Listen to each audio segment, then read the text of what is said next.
Well, welcome to the show. Oh my gosh, thank you so much for having me. It's so nice to meet you. I'm so excited. Can we start off by you introducing yourself, please? Sure. Yeah, my name is Chrissy King. I'm originally from Wisconsin. I live in Brooklyn. I've been here for about 3 years now.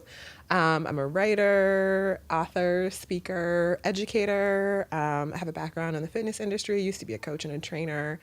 And now just do a lot of work around body liberation and also like creating an anti-racist and inclusive wellness industry. I told you before this interview or right before we started recording, I'm super excited to kind of just honestly sit here and learn from you today. I'm so excited to be here. Yes, so thank you. Can you tell me a bit about your upbringing, and maybe we can kind of wind in and see how that relates to this job choice? Absolutely. So, yes, I'm from the Midwest. I grew up in a very conservative Christian home. Oh my gosh, me too. Okay, yeah. Very conservative, Yes. very Catholic. Okay, so very Christian home. I was homeschooled until I was in the 3rd grade. Wow. Which is like wild when I think about it. And then my parents sent me to this like very small private school in the suburbs. I was the only Black girl in my class. There was only like 2 other Black kids in school, my brother and sister. So oh my gosh. It was like there was like no people of color really. And that was just like a really interesting, like obviously it's my first time being in a school setting, period. And then I was the only one like me. I was also, you can't tell because I'm sitting down, but I'm almost 6 feet tall.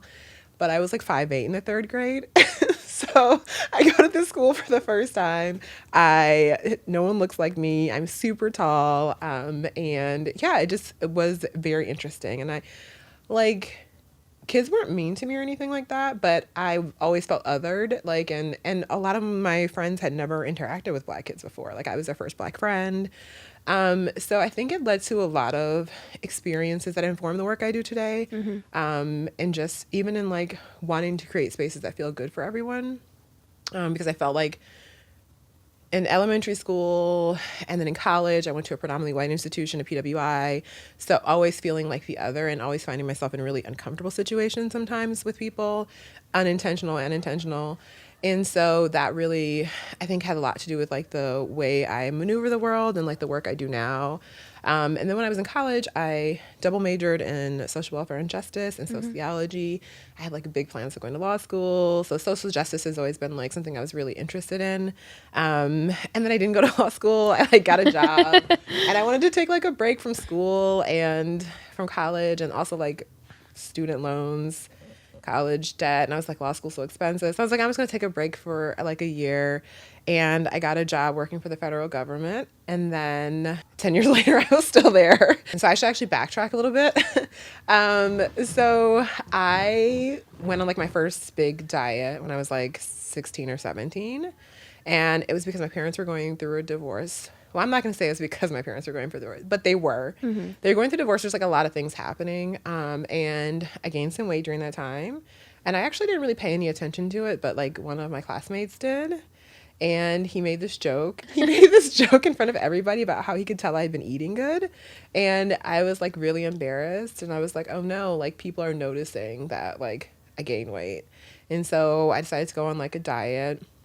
And it was like back in the day, like Atkins diet. And this is like, you know, the internet wasn't like it was today. So I like literally drove to the bookstore and got a book about the Atkins diet and like followed it to a T. And like I lost like 30 pounds pretty quickly because I wasn't eating any carbs and I was just like exercising a lot. And when that happened, I was like, I got so much positive affirmation from people, like other peers, and people were like, oh, help me lose weight. And so I was like, oh, this is the thing. Like people like me better in a smaller body. And so that kind of like became like the beginning of like yo-yo dieting for like the next decade. So back to where I was in the story, I had gained weight again because like yo-yo dieting, you gain it, you lose it, you gain it, you lose it.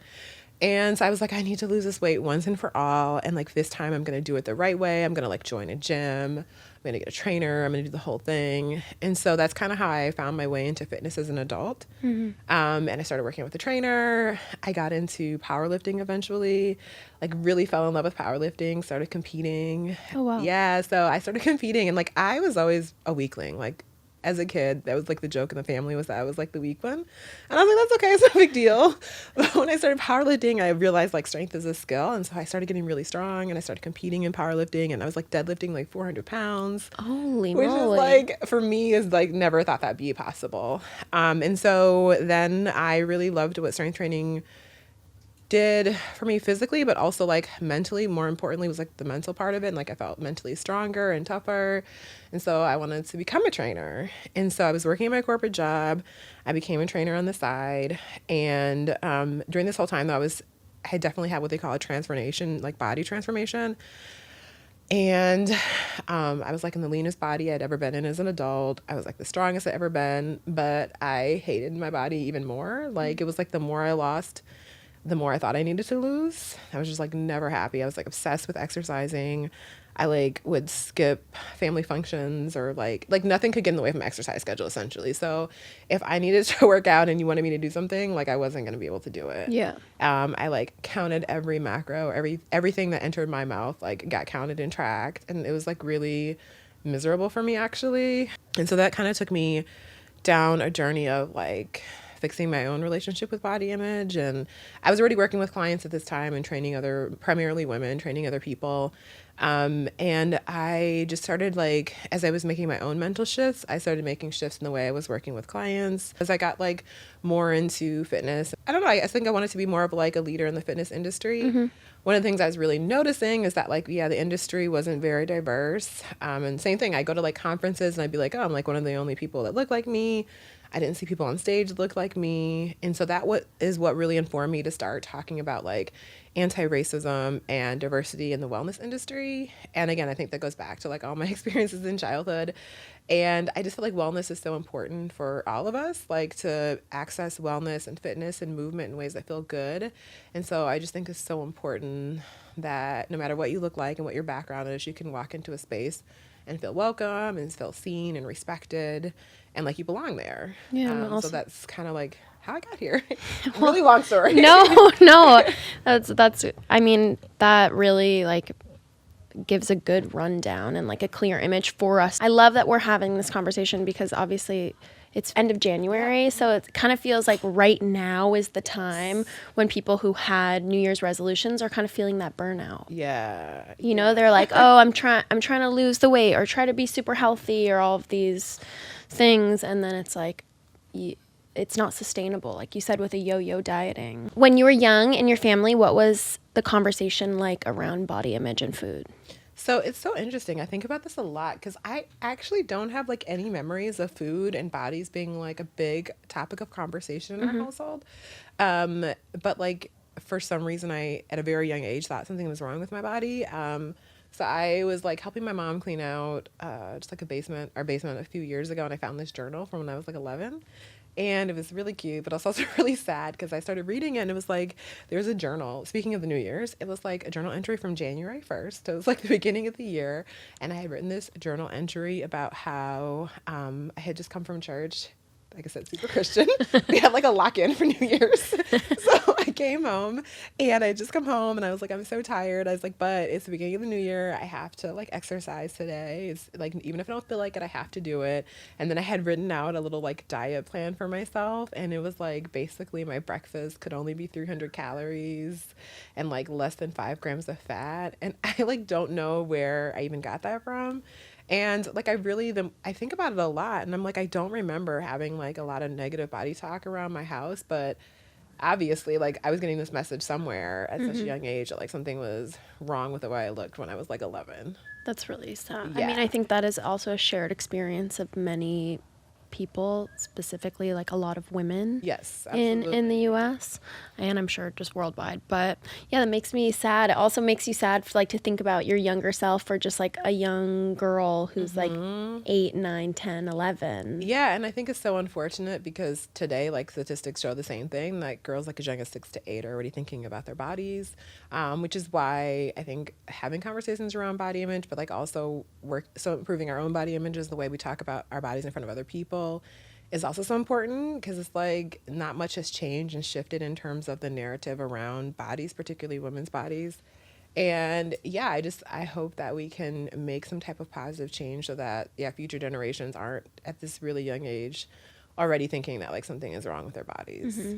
Yeah, it seems like it is a systematic issue. Yeah. Obviously, it's propelled by the individual, but I think it's more so we're all kind of victims of this Absolutely. greater thing. Yeah, and I think it's important to like recognize it as systemic, because I think when we put the onus on just the individual, right, it makes it a us problem. Like there's something individually wrong with me that I can't love and appreciate and accept my body, versus like we are living in a system that's really messed up, and all of us are like suffering as a result of that. And so the problem, or the true solution, is like dismantling the systemic oppression, right? Because then individually we'll have such a much an easier time like with accepting our bodies and loving and appreciating the bodies that we reside in. I think about you even talking about you don't know where these body image issues came from, but I'm like, do you think that they came from, I don't know, television, media? Like, I remember even when I was a kid, like Victoria's Secret was like huge. Like my mom used to get the catalog sent to the house. Yeah. And, you know, that's how you would like order your underwear and stuff. Yes. And so it's just interesting, especially back then, like in, you know, the 90s, 90s, early 2000s, it was such a Eurocentric, also extremely waif-like body. Yes. I feel like the 90s wreaked havoc on all of us, or those of us that are old enough to remember that. Yeah, because it's like, I talk about this too, is like, I remember seeing like Pamela Anderson was like, you know, this beautiful blonde bombshell, and she had this super thin body. And so I think when you're seeing a lot of like marketing around what bodies are beautiful, and especially when they're that Eurocentric standard of beauty, then it's, of course, it informs all the way we feel about ourselves, right? And so I think about myself when I was younger too. It's like, if I'm seeing all these images of people who I could never be like blonde, I can never have blue eyes, I can never have all those things, but maybe I could be thin, right? Like that was my proximity to beauty. Like I couldn't do all of it, but thinness was one thing that I could achieve if I wanted to. Yeah. Yeah, and then you're like, okay, if you even talk to those people who are supposedly like the pinnacle of beauty, Right. it's like, I feel like now it's really been uncovered that many of those women were like starving themselves, yes. having like such toxic Absolutely. body image themselves. Yes. And so it's like, Yes. it's like, It's like a perpetuating. perpetual hamster wheel. And Yes. so that's kind of where I want to ask you, like, how the hell do we get off of this hamster wheel? I mean, absolutely. But like speaking of this hamster wheel, like recently, was it the New York Post had that article about like heroin chic is back in, and it Oh was like, all gosh, this I didn't like, even see that, but it that was really is- harmful. And it was like, I mean, the New York Post sucks. I mean, they suck. So of I course, hate right? the New York Post. It's not surprising, but yeah, it was like 90s heroin chic is back in, and it was like definitely having like pictures of like models from the 90s, which we know, okay, yes, anorexic, and literally were using drugs to maintain their thinness, And like eating cotton balls. and yes, right, like, and so to say, oh, it's back in, it's like, yes, this perpetual cycle. And so how do we end it all? Like, that's a big question. And I think there's like there's steps to it, obviously. And I think one of the things that I think is so important to talk about, and I always talk about a lot, is like this intersection of beauty standards and Eurocentric standards of beauty and white supremacy, right? And racism. And yeah. racism, right? 'Cause Okay, they yeah, all- maybe we should walk it back. Sorry, I'm getting ahead of myself being like, so how do we fix do it? They're all Versus like, connected, versus right? like, what exactly is it? Yes. And so when we even think about what ideas we have about body, or even like, let's talk more specifically, when we talk about this desire for thinness, right? And the rejection of fat bodies, larger bodies, it all goes back to like racism essentially, right? And I always like to credit Dr. Sabrina Strings because she does amazing work around this, and she has a book called Fearing the Black Body, and it talks about the like basically going back to slavery and this idea that enslaved people were in larger bodies, and wanting to make this distinction of which bodies were good, or not even which bodies. Yes, which bodies, but in terms of like racially, which bodies were good and which bodies were not. The idea of being in a larger body was linked to like laziness, or being unmotivated, or not being intelligent. And so anyone who wasn't Black really wanted to be anything aside from what, Blackness represented. And so this idea that being in a bigger body, that was something wrong with it, or like that it was not ideal, is really like based on like creating the desire to create like a system of hierarchy, which is white supremacy, right? And so that's where this idea of thinness being a better thing came from. Because we look back historically further, there's lots of times when being in a larger body was seen as a positive thing, or meant that you were wealthy, or meant that you, exactly. right? I actually went Yes. to a museum over the weekend. I went on a first date. Oh, okay, cute. But there was some Renaissance painting. Yeah. I went to the Frick, and many of the paintings were of like much larger bodies. Yes.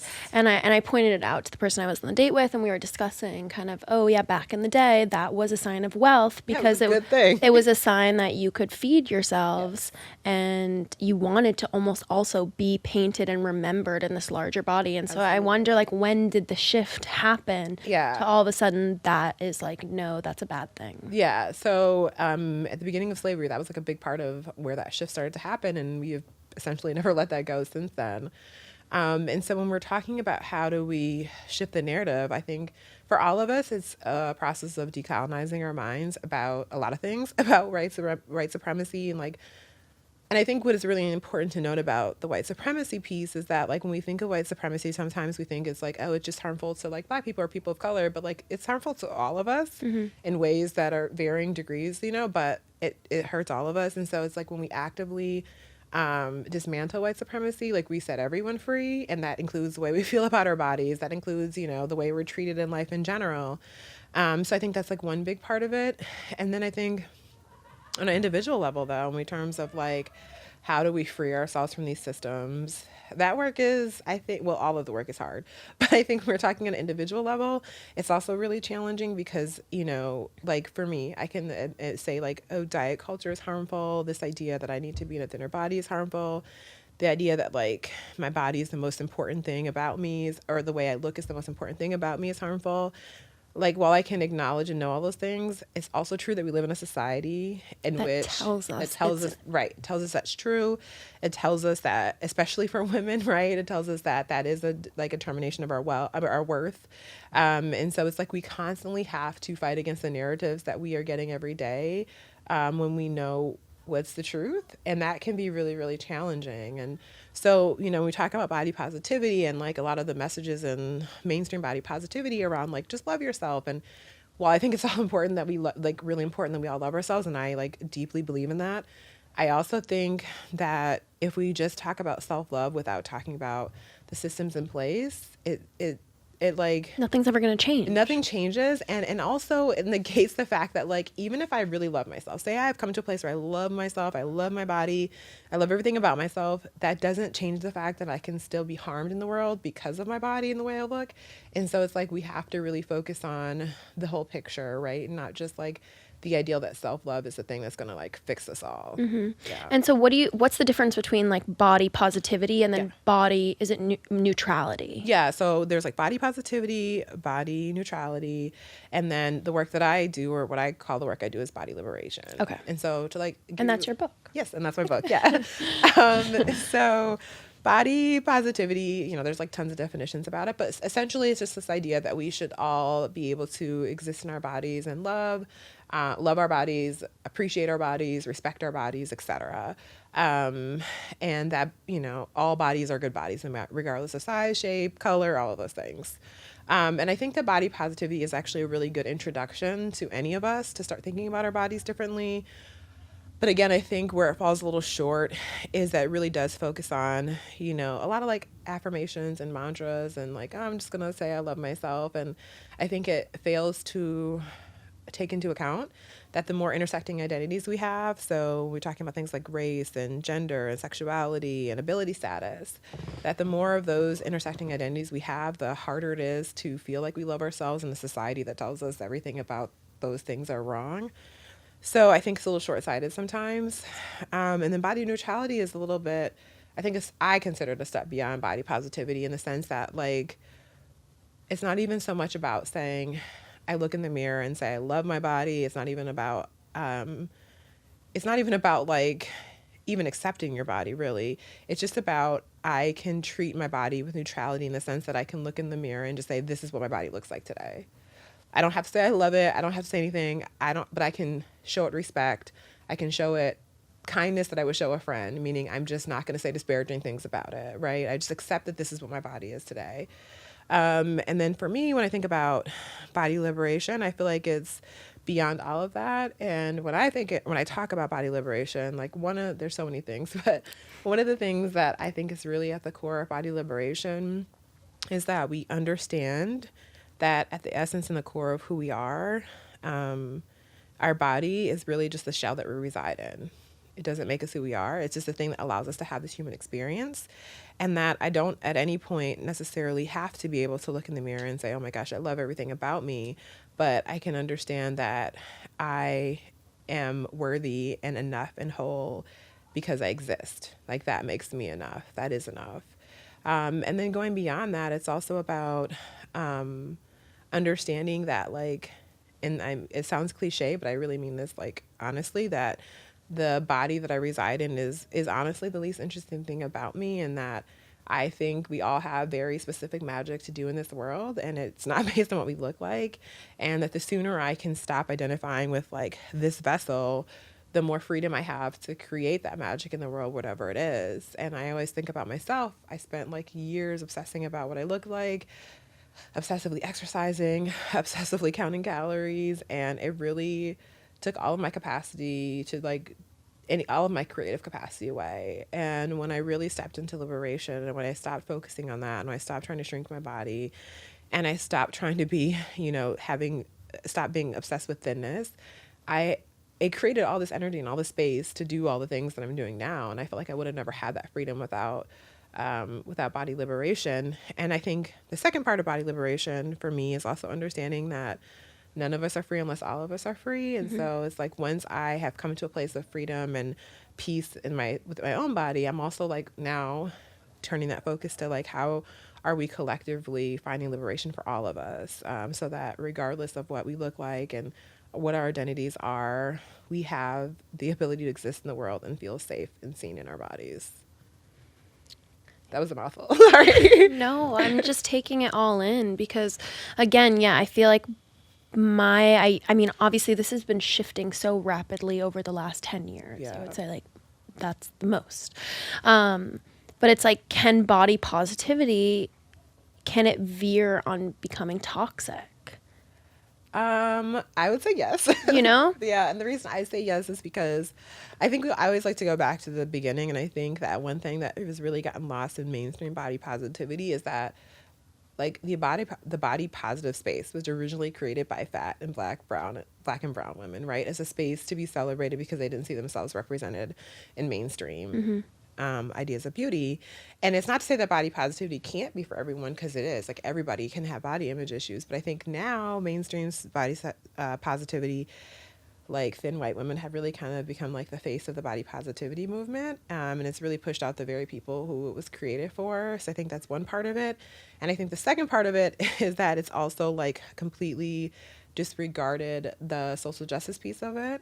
And again, for me, if body positivity, if we're not talking about the most marginalized among us, then we aren't doing the work of body positivity or liberation. And so it's if we're just talking about looking in the mirror and being oh my gosh, I have stretch marks, but I still love myself, it's I think we're missing the mark. Or right? Free my nipple. Or free my nipple, right? It's okay, yes, free your nipple, but it's not really, and I think one of the things that gets lost, and I'm so glad you said that. I think one of the things that gets lost too is that there's a big difference from I have a personal body image issue, which all of us can have. So you could be I don't like my stretch marks. I don't like this belly roll that I have, right? We all can have body image issues, but that's very different from living in a body that's systemically oppressed because of the way it looks, right? And so I think that's where things get conflated.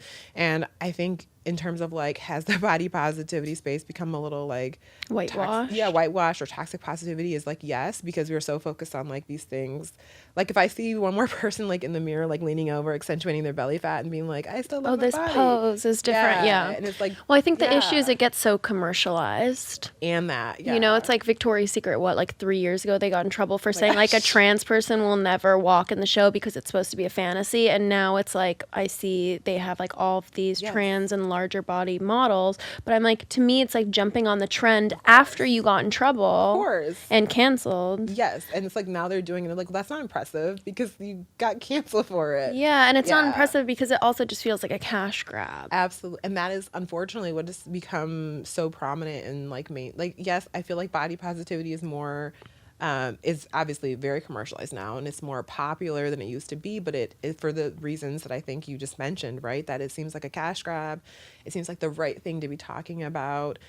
And, you know, it's like with this overabundance of body positivities in like mainstream spaces now, you would think that we are like actually making progress in terms of how we feel about our bodies. But then I go over to spaces like TikTok and like everyone's talking about all losing weight, buckle fat removal. Oh my gosh, I literally just wrote that. So it's guys, I just wrote that on my thing when we sat down. I was like, Ozempic and buckle fat, the obsession. It's like the obsession of losing weight, looking thin. And then it's almost like I can't even fault the individual people who fall or who are susceptible to that toxic imagery and, you know, falling down the rabbit hole of diet culture when it's like, you just can't trust mainstream media. No. And you're so right in everything you're saying. Like, I never blame the individual. It's not like I look at people taking Ozempic or getting buccal fat removal and like judge them, because I don't. I'm like, but I think we can have the conversation. Yeah. Oh, absolutely. We should have the conversation.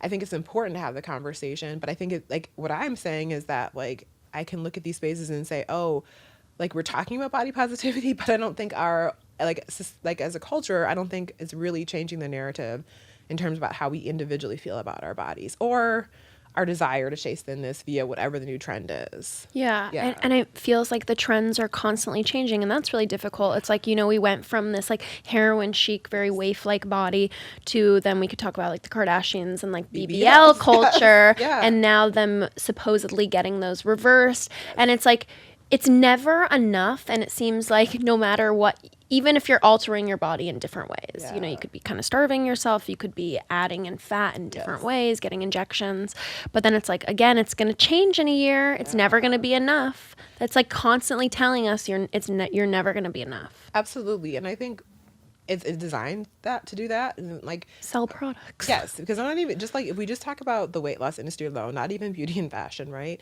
It's a $72 billion industry, and it is like predicated on us always a moving target that we're always, you know, trying to get to. And as long as we are convinced that we aren't enough, we're going to keep buying the next thing to get to that point. And then it's just going to change. And then we're going to spend more money trying to get to the next thing, right? And so, you know, what you just said, it's like heroin chic to BBLs. And now they're like, oh no, heroin chic's back.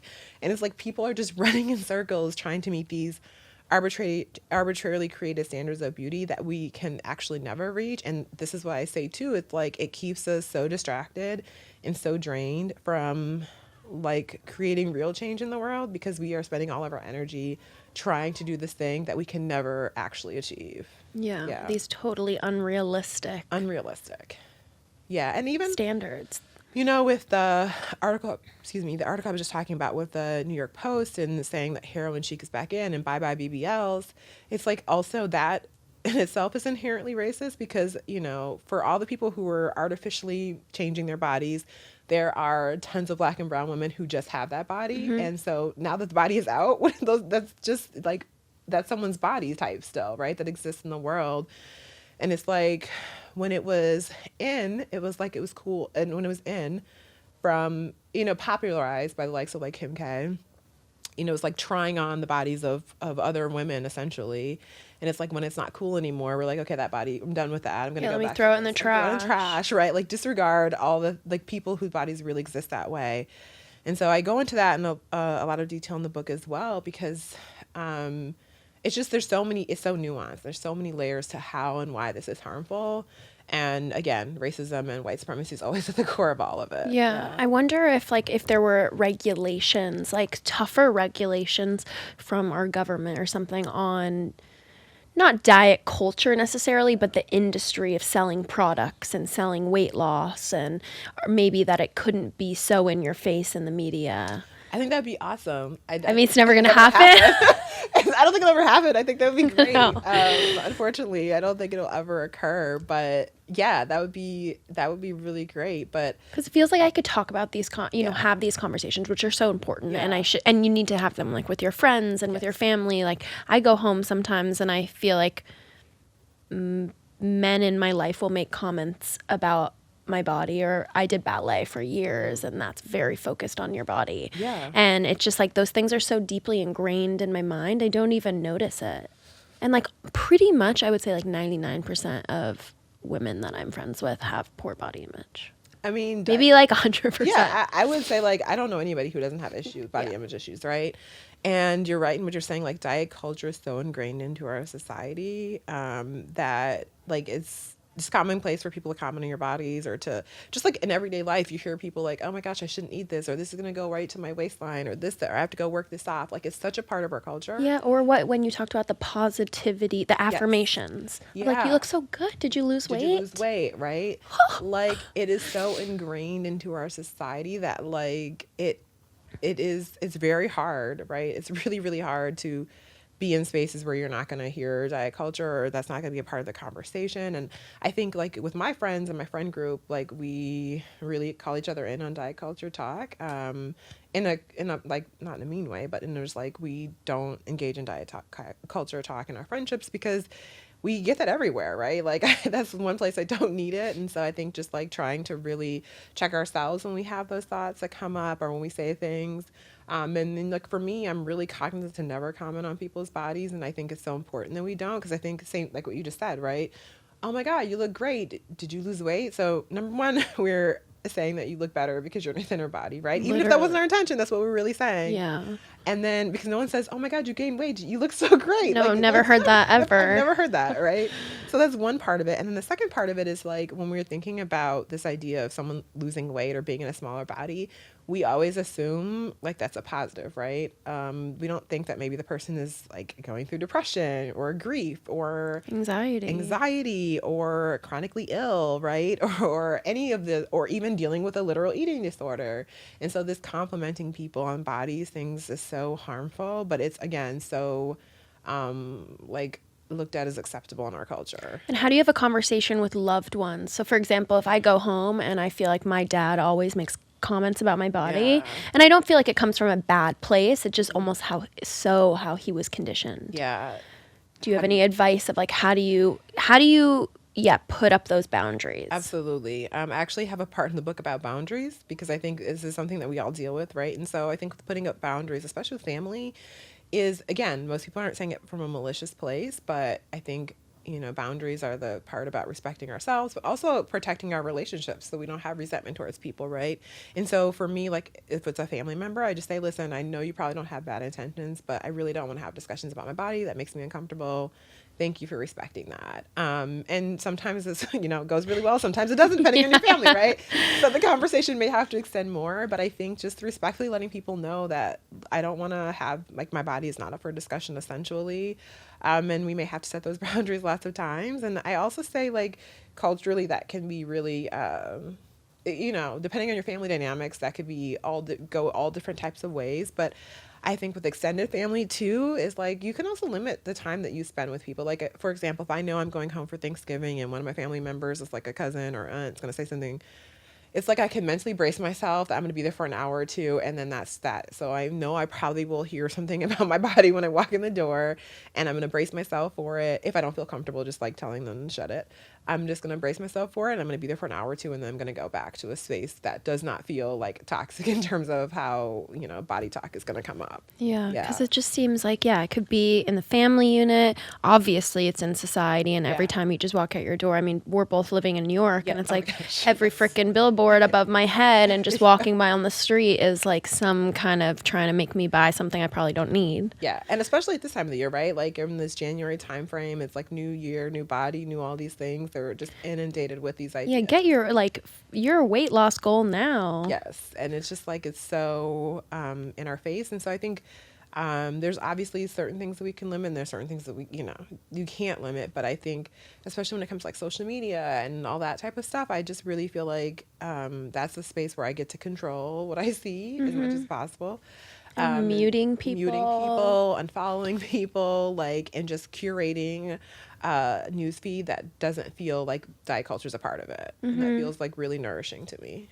Okay, so I want to go into like wellness culture and I don't know, a bit of like orthorexia and, you know, I feel like being quote unquote healthy can quickly become extremely toxic. Absolutely. Again, racist because, you know, that's not even taking into account food deserts in low income neighborhoods. And so all of this. Yeah, I think that orthorexia and this desire, like this healthiness, can quickly become a disordered eating. I think about myself, right? When I was literally, you know, chewing gum instead of eating food when I was hungry and drinking water instead of eating food, all these things I was doing, you know, to maintain a thin body, I always did it in the name of health. Meaning like, well, I've already calculated how much I need to eat, so I don't want to eat outside of that because I'm healthy. I'm just being healthy. And it's like, it had nothing to do with health. It had everything to do with me wanting to be thin, but I convinced myself that it was health. And so I think this whole idea of like, not even if it's counting calories, like, but it's just like, oh, I'm not going to eat certain foods because they're not good for you. I'm going to, you know, restricting, I have to restrict certain things, right? In the name of health, like, in a lot of ways, I know people will like disagree with this, but in a lot of ways, it really is just another name for or an excuse for disordered eating. I think so. I think it's it's just another label for it. Exactly. It really, really is. But because it's healthy, then we're like, oh, it's okay. And even this idea of health, right? And what that means is like problematic in itself because when we think about health, like, it's also can be ableist. Like there's just so many layers to what this idea of health is, right? Because when we're talking about what's healthy, that's our own ideas of what we determine health means. And for a lot of us, health means being in a thinner body or being in a smaller body. And we meaning the collective, also assumes that being in a larger body equals unhealthy.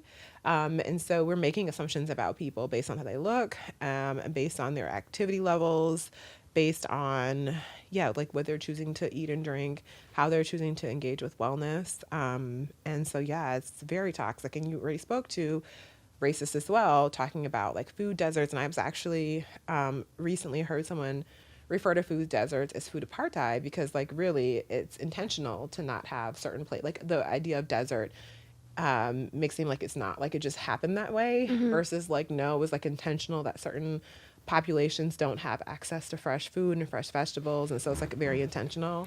And so, or like high quality fruits and vegetables. Like, why is there no farmers markets in those? And or even like like a lot of them just don't have enough grocery stores in their neighborhoods, right? Yeah, it's all like fast food. It's like 7-Eleven. If you're supposed to get your food at a 7-Eleven or like a corner store that doesn't have only has processed food. Exactly. Yeah. So there's just like so many levels to the wellness culture in general.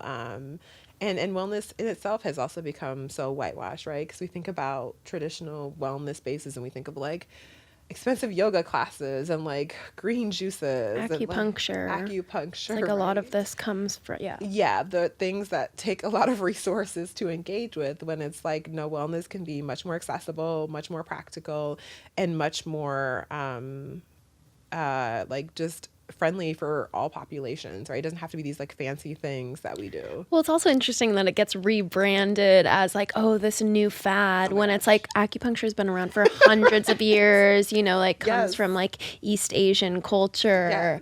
Or even like the whitewashing of yoga, right? The same thing. Yeah. And so it's like in so many ways, wellness has been, whitewashed and like really centered on like thinner, like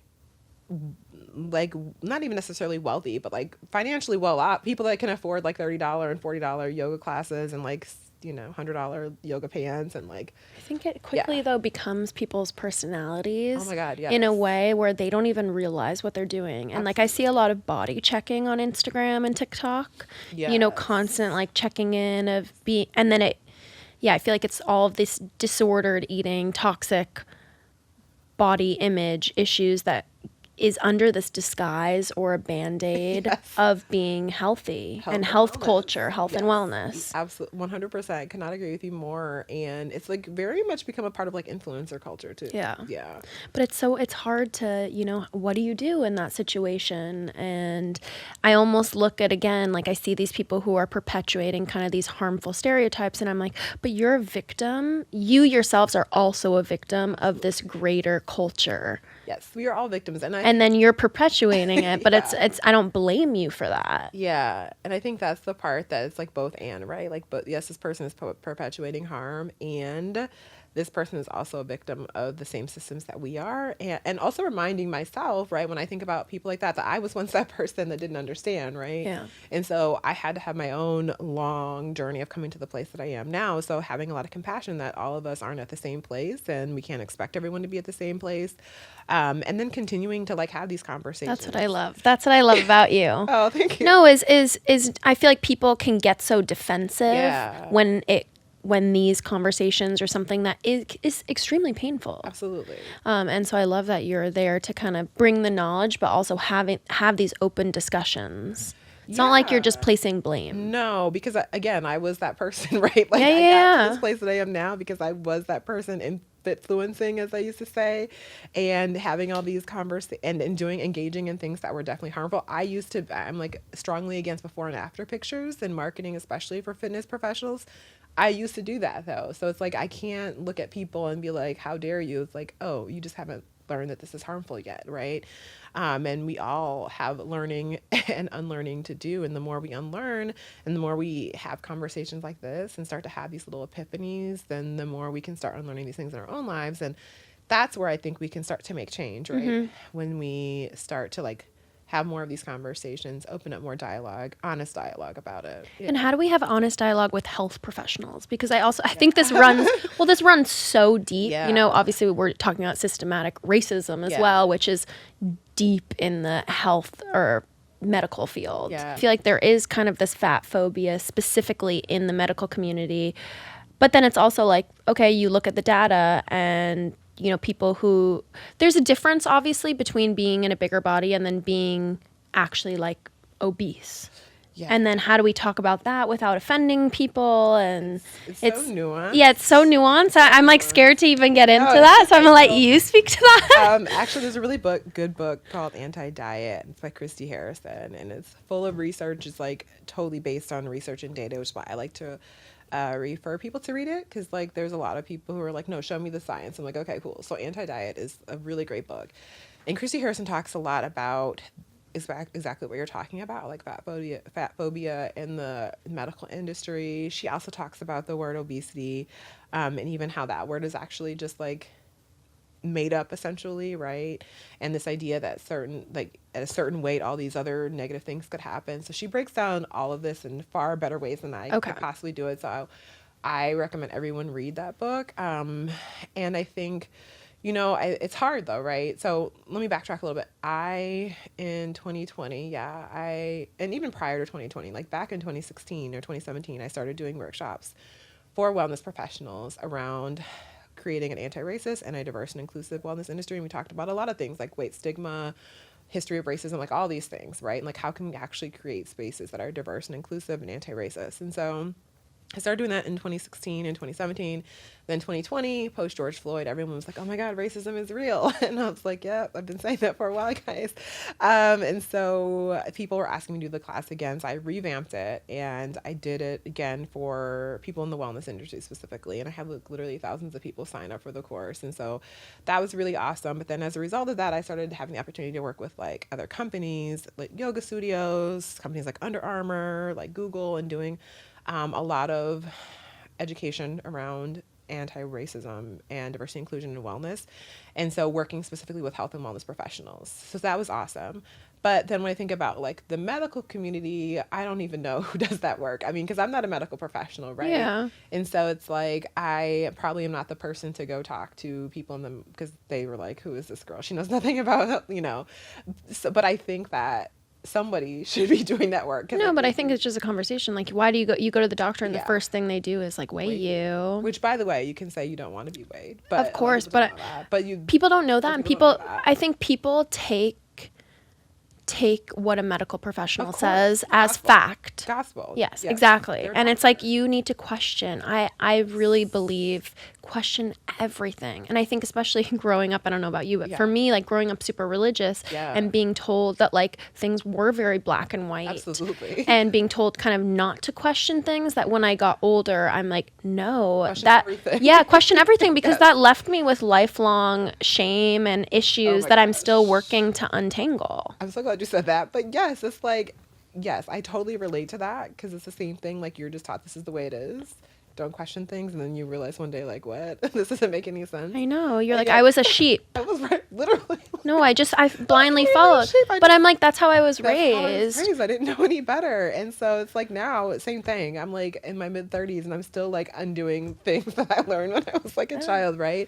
And so I think with the doctor, that can be really tricky. And I think, everybody's, again, always a conversation of privilege, right? But like if you have the ability to choose a doctor, I encourage people to ask questions and choose a doctor that you really feel comfortable with, that is like going to listen to you and understand your concerns and be willing to have these types of conversations. And come with a list of questions. And come with the things, these are the things I need to talk about. Yes, because I feel like people get nervous when they're in the Yeah, room and yes. you're like, oh no, it's the person in the white coat. Yes. And then you forget, it's like, at least for me, like Yes. everything, I forget everything I meant to come Absolutely. and Like, talk write about. down the things and like like for me, it's really important to have like either a black woman doctor or at least a doctor of color, because I feel like they'll understand me a little bit better. But yeah, it's like asking the questions, and it can be, like you said, really uncomfortable, but like having that list and like, okay. Yeah, I'm going to- gynecologist, for example. Like Yes. I only want to see a woman gynecologist, and that's like, just why yes, not? and that's just like a boundary or something Yeah. that I have come up with. But when I was younger, I didn't know better, or I didn't know you could even like ask for that. Right. And so the same thing we were talking about, like you don't have to be weighed at the doctor, right? Yeah. You can say, I don't want to be weighed. If you don't feel comfortable saying that to your doctor, you can say, I'm going to turn around. I don't want you to discuss the weight with me. Yeah. And, when we come into the room, I don't want to talk about weight, either positive or negative. And I've told doctors that too, because I've had doctors be like, oh no, you lost weight, it's a positive. And I'm like, no, I don't want to talk about the number on the scale because it triggers me, and triggers my issues with body image in the past. So my weight is not up for discussion, like, period. And then and so then what about when we get to the other side of things? Yeah. And there is real data that shows higher risk of heart attack, I don't know, all of these things if you are over a certain threshold when Yeah. you enter the medical diagnosis of obesity. Yeah. Which I feel like obesity a lot of the time gets, like, people look at bigger bodies who are absolutely not unhealthy or obese, and it almost gets like connected, or they think it's the same thing when it's not. Yeah, so that's the thing too. When we think about obesity, the term obesity is based on the BMI, right? Which the BMI is inherently racist, and I go into that in the book as well. The BMI was developed by a white European man, and the data was based on people like himself. So it doesn't take into account for different racial backgrounds. It didn't even have women involved in the study. So the BMI scale in itself is inherently racist And actually outdated. doesn't mean anything. It's outdated. And so when we think about, even like, I talk about this too in the book, I am obese by the BMI scale, right? So that means that I will pay more for things like health insurance, more for things like disability insurance, all of these things, because according to this arbitrary scale, I am obese, right? Doesn't matter any of the other metrics of health. And so I think it's just really tricky territory to get into, because when we think about the levels to which these things are ingrained into, like, even the medical community, there's just so many things. And I think it's also tricky because when we start thinking about science and the medical industry, and like even looking at research, there's research on every side of the equation, right? About what people are at higher risk for based on their size, or based on these other factors, based on their race even. And so it just gets really, really, really nuanced, I think. And so I think when I'm talking about individual, like, what am I doing for my individual health? I am thinking about how am I living my life in a way that I feel good in my body, I feel nourished, I feel whole, I feel energized, I can move in the way that I want to move, recognizing that that's going to be different for each and every one of us. And I think when we're talking about health of individuals. I think the most important thing we think about is our own health. Yeah. And just how like we manage that personally. And I think too, when we're thinking about boundaries with people, we have so many people in our lives that might be like, oh, I'm just worried about you because I want you to be healthy, right? I don't care about what you look like. I just want you to be healthy. And like even those statements are rooted in our own personal bias, right? Because I have also never witnessed a person in a thin body being like talked to about the way they're eating because they want them to be healthy. And typically when we see a person who's in a thin body eating what's classified as junk food, and a lot of it, people are quick to say like, oh my gosh, I'm so jealous of you. I wish I could eat like you and not gain weight, right? When we see people in a larger body eating, they're like, oh, I'm not trying to tell you what to eat. I just want you to be healthy. And so it's like so many things that we think about health are really rooted in fat phobia. Mm-hmm. Yeah. Yeah, I mean, it just brings up so many, because I feel like almost like becomes an excuse, like health becomes an excuse for kind of medical professionals to probe about these things. But then It's like there's also data that, I guess I don't even know what terminology to use, like what is the right terminology, but, being quote obese leads to health issues and is like a leading killer in the United States. And so it's like, where does the data lie? I don't know. I'm not a medical professional. So But it's just like, it's hard for me to say, I'm not a medical professional, but I know one thing, what you just said that really reminded me of something is when we talk about this idea of weight being an excuse for doctors, there's just so many stories that people have told me or just like I've read about where people in larger bodies go to the doctor with like health complaints or this thing is happening. And their first thing is like, oh, you need to lose weight without really looking at underlying issues. And there's like story after story you can read of people who were like suffering with real health ailments that never got discovered or got discovered very late because the doctor's first thing was like, that can be solved if you just lose weight versus like understanding what the real issue was because it wasn't the weight. There was like some underlying issue. And so I don't know. Reminds me kind of also of like mother mortality. Yeah. Same thing. I had this amazing doula on the podcast and we were talking about how like, people will, let's say they just gave birth or they're pregnant and they'll come in and they have, I'm experiencing this pain and they're kind of like, oh, just go home. Don't worry about it. This is normal. And then it's like, oh, wow, they, something horrible happens and it could have been completely avoided. Yeah. Yes, that's exactly. And so, yes, I don't really have a solid answer to that. I just think it's just like having the discussions and like maybe that's a discussion I should also bring up with my doctor or have with them. Absolutely. I mean, and I would love, I think, I don't know. It's tough because like I said, I'm not a medical professional. So I have my ideas about it, but, well, I just don't think any of this is fact. No, and that's, it really isn't. And again, I really do recommend anybody listen to this, do read the book, Anti-Diet, because it does talk about a lot of these things. And it's just more information to learn and try to like digest. Yeah. I know. And never ending. No, but in a good way. Yeah, I think it's a good way to like shed light on it because I'm also like growing up, I used to take health class in high school. Yeah. We all, you had to take that course and I'm like, none of this was included at all. We're not talking about the important. I think it's so much in school, like the important things we were not discussing. I'm like, no one told me how to do my taxes. Nobody. That's what they should have been teaching right? You, right? I'm like, that's the math class I really needed. Geometry. I needed tax class. Yeah. No, but it's true. It's like when you talk about health and wellness, there's also this idea of just being comfortable in your skin. Absolutely. And just being comfortable in being comfortable in the skin, being comfortable in your body. Being comfortable, like having discussions about your body. Yeah. Having just also positive body image, not absolutely hating this vessel. Absolutely. To use your terminology. Yeah. Okay. What is the difference, in your opinion, between like poor body image or body dysmorphia and fat phobia? Like, is there a connection between the two? Absolutely. I think so. So, you said poor body image, and what was the other two? I said body dysmorphia. Yeah. Like, is there a connection between the two? I think so. I mean, I think I know for a fact that I, at certain points in my life, definitely suffer from body dysmorphia. It's so interesting too. We're talking about the wellness industry, right? And the term well. And so I always say that like the wellness industry in theory is supposed to make us feel well, right? We're supposed to feel better. But when I was like trapped in diet culture and exercise, whatever, like I was, like I said, the thinnest I'd ever been, the strongest I'd ever been, but I literally had the worst body image that I've ever had as well. And so it's like it made me everything but well. And so like the more immersed I got into diet culture, and not even just diet culture, fitness culture in general, right? The poorer my body image became, and I definitely developed body dysmorphia.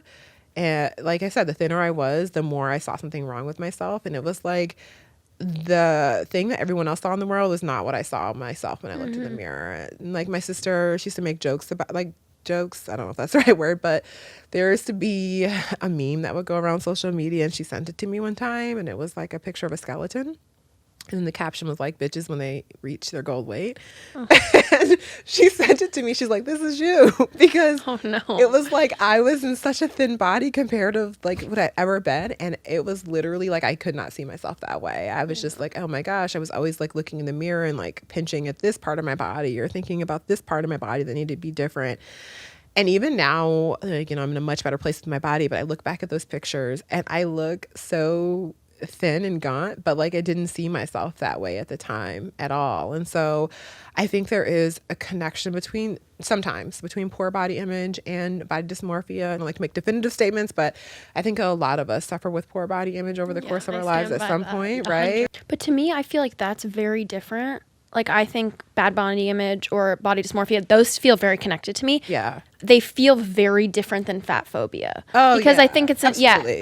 it's an internal experience of even like you're sharing this experience of like the thinnest I ever was. Yeah. I still wanted more and more. And like I feel similarly years ago, I had a very bad untreated anxiety disorder, and I just couldn't eat, I couldn't sleep, I couldn't function. And it's not that I even wanted to lose weight, I just was so unwell and sick.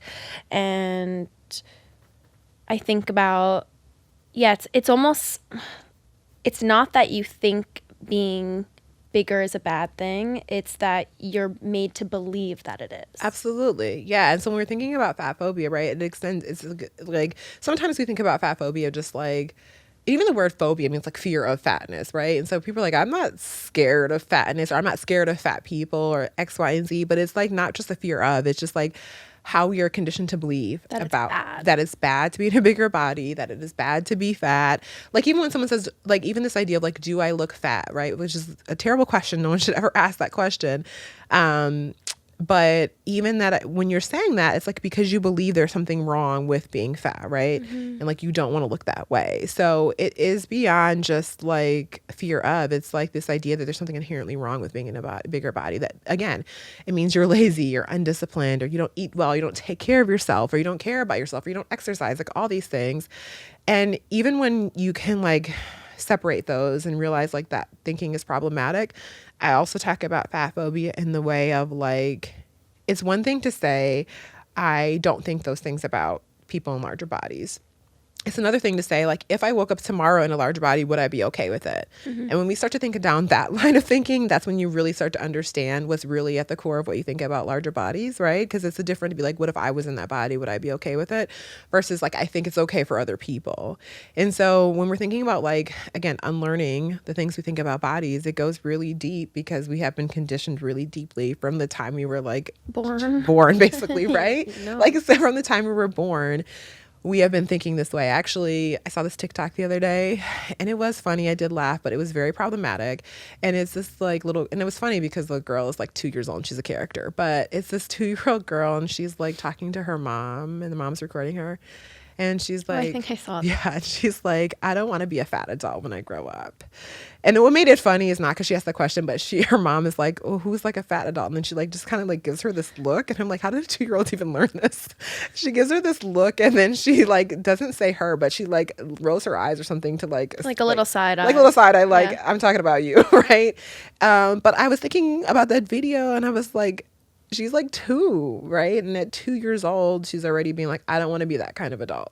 So when we think about ourselves, we have literally been getting this conditioning forever. So when we're unlearning any system of oppression, right, whether it's fat phobia, whether it's racism, whether it's white supremacy, the work is ongoing, like pretty much forever, because we have always been taught this, and we live in a society that's still teaching us these things.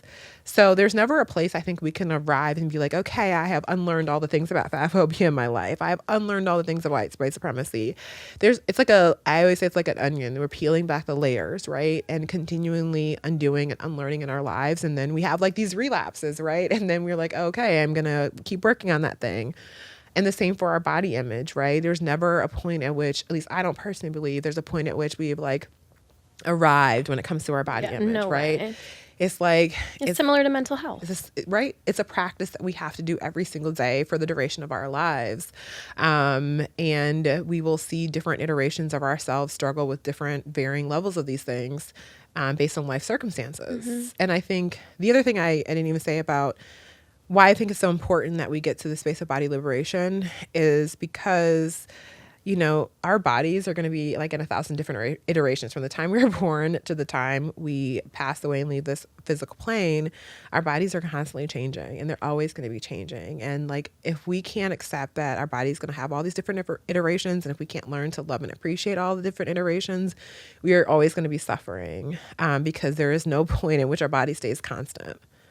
Yeah. I mean, it's so true, especially if you going through, just think about all the amazing things your body does. It literally like brings life into the world. Literally brings life into the world. And I think that's what's also, you know, when we're having these days, or when I'm having days where I'm like having a bad body image day or something, I go back to how amazing my body is, and like that it is living and surviving and thriving in this world. And I think about, you know, over the past 2 years with COVID, and like, you know, a lot of us had body changes during COVID. Our lifestyles drastically changed. And I said, like, how sad would it have been for me to be like hyper focused on the fact that I gained weight, instead of being like, wow, thank you, body, that you got me through COVID, because a lot of people did not make it through, right? And then I'm still here, and I'm still alive, and I'm still thriving. And it's like, it's such a gift to be alive. It's such a gift to be in this vessel and to keep having these human experiences.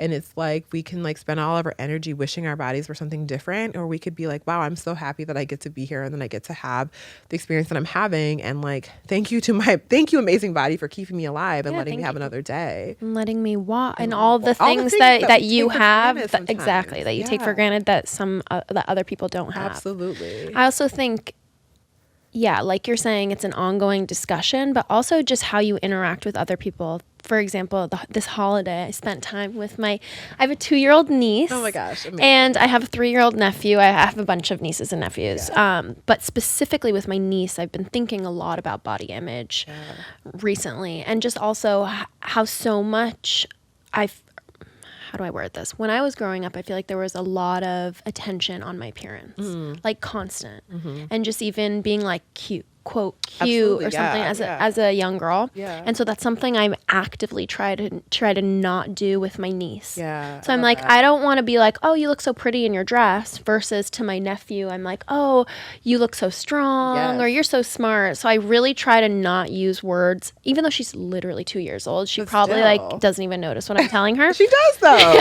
But I just try to say, I don't want to say things about her appearance. Yeah. So I've been very like, what I say to my nephew, I kind of say to my niece as well, of like, oh, you're so smart. Yes. And like, you did such a great job there, instead of just being like, oh, you look so pretty, and you're being so like polite and quiet, and you're so well behaved, and like things that I feel like were really told to me when I was a kid. And then again, getting to this age where I'm like, holy shit, that like, signed me. And it signed me up for like a host of issues as an adult that I have to like work very hard to again undo. And something like, if I want to have kids one day, I don't want to pass my issues on to my children. Everything you're saying is so important, because you're right though, like, you know, and you know, you're saying, do they notice? But it's like, it's literally how you're socializing children, right? And so everything you said, like, we socialize boys to be strong and brave and all this, and then we socialize girls like, oh my God, you're so pretty, you're like that, I love your dress, or right, you're so kind, or be quiet, or well, all these things. that we have to unlearn I later. know. And so I'm like, just for her to not even learn that. And obviously I'm not her parent, so I'm not around her 24/7. So has an impact. Yeah, but I'm like doing my own little thing. It almost feels, but it's like healing almost like my inner child through my experience with her has been really nice. Yeah, and I just think it's so important. I think those are things that maybe, I'm not a parent either, but things that sometimes we maybe don't think about, but like even that type of stuff is like so important. And to your point, I just like love what you just said about like healing your inner child. And like I think too, you know, and like writing the book and all those things too, in so many ways, like I didn't really think about when I was doing it, but like it was healing to my inner child, right? And I'm like hopefully doing work in the world that is going to change future generations, even just make a difference. Yeah, and also just thinking about when you were kind of at the height of what you look at as more of like a destructive period in your life. Just thinking how far you've come. Right. And like if you ever did choose to have kids, I don't know if that's what you want, like imagining, if I had brought someone into the world at that period in my life versus now where you are just with your mental health. Absolutely. So true. Yeah, I think when you can almost remove yourself from the equation and look at like a bird's eye view, kind of what we're talking about of like just appreciating our bodies more and like all the things that we take for granted and what they do for us. It's just like, I also love kind of taking this episode onto a more positive note because obviously we could talk for hours about like all the negative, the negatives about toxic diet culture and body positivity and wellness. But I'm like, also there's, I think, some nuggets of truth that are like, there is hope and there's things that we can do to make change. Yeah, no, there is hope. There's so many positive things. There's so many things we can do. And I think even just like what you said, like reflecting on how far we've come is like such an important part of it. Like taking a bird's eye view to be like, well, thank God I'm not in that place. Like maybe I'm not where I want to be yet. And I think that's so important when we're talking about body image. Like maybe someone's listening to this and they're like, I don't feel like I'm free in my body yet. And you're like that. I'm like, oh, that's okay though, because like we can look back and say, at least I've made some steps in the journey. Right. And I think it's also so important while we're doing this work to like hold ourselves with so much compassion and kindness. Because again, it's not us that's the problem, it's the system that's the problem. And no matter where we are in the journey, we deserve the same kindness and compassion that we would show to a close friend or a partner or a child even. And I talk about this a lot, that our relationship with ourselves is the most important relationship we could ever have because we are the only person we spend every minute of every day with. And so it's like, how can I show myself that kindness and compassion and love that I show others because I'm so deserving of it? And that, this is like truly a journey, but it doesn't have to be, glum and despair. It can be really filled with like self-love and, although self-love won't save you from experiencing harm in the world, I do think it's such an important part of self-care. And I always say like falling in love with yourself is truly like the greatest love story of all time. And I mean that. And so it's like, how can I really cherish myself with the ups, the downs, the, bad body image days, the great days? How can I just really cherish myself day to day? Yeah, it's like we can acknowledge that the system is toxic and at the same time feel hopeful. And feel hopeful that, despite all the things we're talking about on TikTok, I'm still hopeful that we are all moving in the right direction and we're having these epiphanies and we're treating ourselves with more kindness and care, and both things can be true. Absolutely. Yeah. Do you have advice for, better solutions for managing stress? Yeah. Poor eating habits, fatigue, burnout? So I have not historically always been the best at those things, but I feel like over the last year or so, I've really done so much better. I think, when I have found myself overwhelmed, stressed, working too much, the number one things that goes is like self-care. And you're talking about poor eating habits. Like I just don't eat when I'm not feeling well, or like it's 5 p.m. I'm like, oh my gosh, I feel horrible. I'm like, oh, it's because you've only had coffee all day. That's like not a meal. So I think that when I think about tips to like do a better job at that, I always think about reminding myself that I am my best self when I am refreshed and rested and well fed and well hydrated. And that, we all have like deadlines, we all have like schedules, and some of us have more things than others. And I always go back to privilege. I'm single with no kids. Like I have more time than maybe some people, not more time. We have the same amount of time, but I have less obligations maybe than some people. However, I always remind myself that we can all take the time we need to really take care of ourselves in meaningful ways, because the reality is that when we don't take care of ourselves, that's when we end up burned out, we end up out of commission, right? And so like really incorporating habits that help me feel well, and like going to therapy if it's accessible to you, and like exercising, moving my body in ways that feel good is someday, and honoring what feels good to my body, right? So some days I feel like going to the gym and strength training. Some days I feel like taking a walk, and just like really trying to be in tune and with myself and my body and what it needs, and trusting myself that I can take care of myself as the first priority, and all the other things will get done in the time that they need to get done.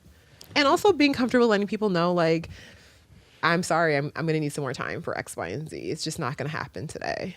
Yeah, which is again the boundary. Which is the boundary, yeah. Mm-hmm. Yeah, and just getting comfortable speaking up.